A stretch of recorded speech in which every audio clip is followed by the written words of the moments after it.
Hey guys, it's Laura. Welcome back to my channel. Today we're going to be talking about 7 tips and mistakes to avoid when you're buying your first designer handbag.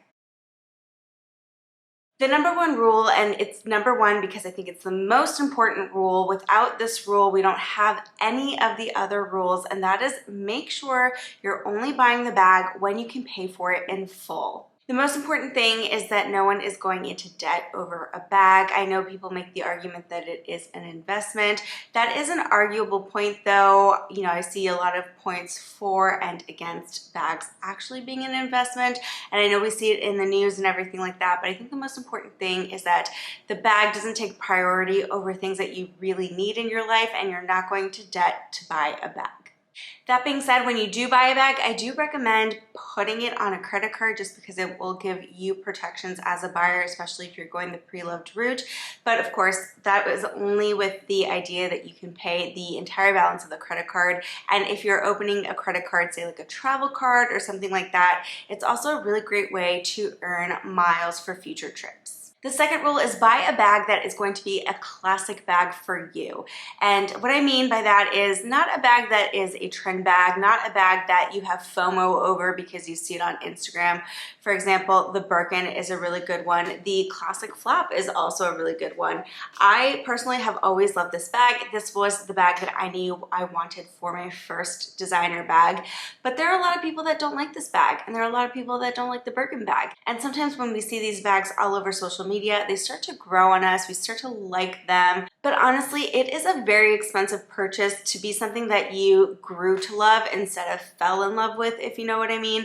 So if you don't see yourself loving the classic flap or the Birkin or the Kelly or bags like that, then I would say don't go for it. I mean, there is a reason why people suggest these bags as a first bag, and that's because they're very classic bags.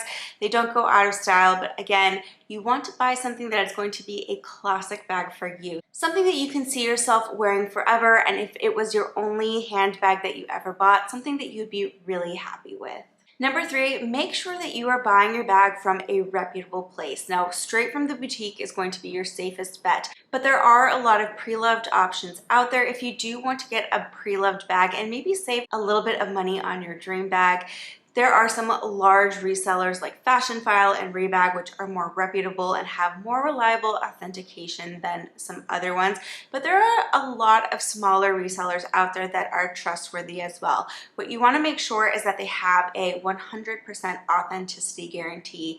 Mistakes happen, and if for some reason the bag that you buy is inauthentic, you want to make sure that they guarantee 100% of a refund.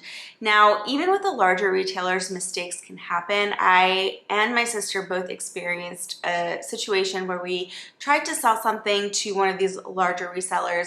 They came back saying that our items were inauthentic when we in fact knew that they were authentic. We were able to prove they were authentic, but just having that experience made me kind of question a little bit the reliability. I still think it's very reliable, but you do want to make sure that you get your own authentication done when you purchase a bag, just for your peace of mind, because mistakes do happen. We're all human beings, and sometimes these things just slip through the cracks. Rule number 4 kind of ties in with number 3 in the sense that if the price is too good to be true, it probably is. I recently saw somebody asking for an authentication on a Chanel mini caviar bag. Now, Chanel stopped producing these in 2018, so you can't find them anymore in the boutiques. You have to buy them pre-loved, and because of this, they do sell at a premium price, and I think it was selling for about $3,000.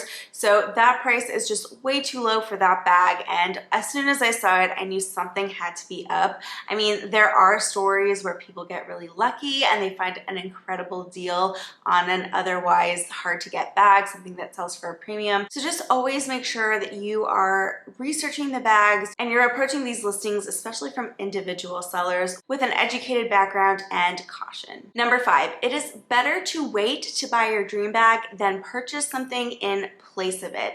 And what I mean by that is, say you really do love the Chanel Classic Flap. Those bags are an arm and a leg. They have had staggering price increases. But if that is what you really, really like and that's what you have always wanted, then buying a bag in its place might not necessarily be the best option. This was something that I considered for a long time. I thought about buying the Gucci Marmont bag, and while the style of the bag does differ from the classic flap, it basically has enough similarities to me that at the time I thought it could be a substitute. I looked at the Gucci Marmont in boutiques many, many times, and something just always held me back from buying this bag. And as much as I really liked it when it first came out, I started to kind of lose my interest in it. But my interest in the Chanel Classic Flap was still there, and that just sort of told me that I could buy the Gucci Marmont bag and it might fill the same function as the other bag, but at the end of the day, I was still going to be thinking about that Chanel Classic Flap. So what ends up happening is you end up spending a lot of money on the bag that you think is going to be a substitute for the bag that you really want, and then you still want the other bag. And I knew if I had bought the Gucci Marmont bag that I was still going to want the Chanel bag. So what would end up happening is that I would have spent all this money on the Gucci bag and I would have still wanted the Chanel bag. Instead of putting that money towards the Chanel bag, I'm kind of starting from scratch, unless I tried to sell the Gucci bag, in which case I wouldn't get as much money as I paid for it originally. Number 6, avoid buying smaller, lower priced items from the designer. That could be SLGs, small leather goods, shoes, costume jewelry. While still very expensive, they are at a lower price point compared to bags, and so they're more accessible for people, and it gives you a little piece of the designer that you're coveting, so it is kind of like a little fix, and they can become addictive. I had a phase where I was buying a lot of card holders and shoes and things like that, and then when you look back and see how much money you spent on all of those items, it usually is a good chunk of the bag that you wanted to buy. So if you're saving for your first bag, avoid buying SLGs, shoes, jewelry, all of those things until you have your goal bag, because after that, if you do want to splurge on a card holder or a wallet to go along with your bag, fine, but in the meantime, just avoid it altogether. I think it's the best bet when you're saving for your bag. Now, my 7th and final tip, don't panic buy when price increases are happening or you hear of a possible price increase. This is just going to cause you to maybe make not the best financial decision. If you're not ready, I would say wait. I know it can be very disheartening if you've been saving for a long time to feel like you're almost there and then the price gets raised and it's just a big rain on your parade. I totally get it. But you don't want to be putting things on a credit card and maybe going into debt. The other thing that happens a lot of the time around the time of these increases is there's not a lot of stock in the stores. And so you might go into the boutique looking for a particular bag and they don't have it, but they have this bag. And this bag is also beautiful. And this bag is also going to have a price increase. And so you panic and you buy this bag instead of the bag that you really want.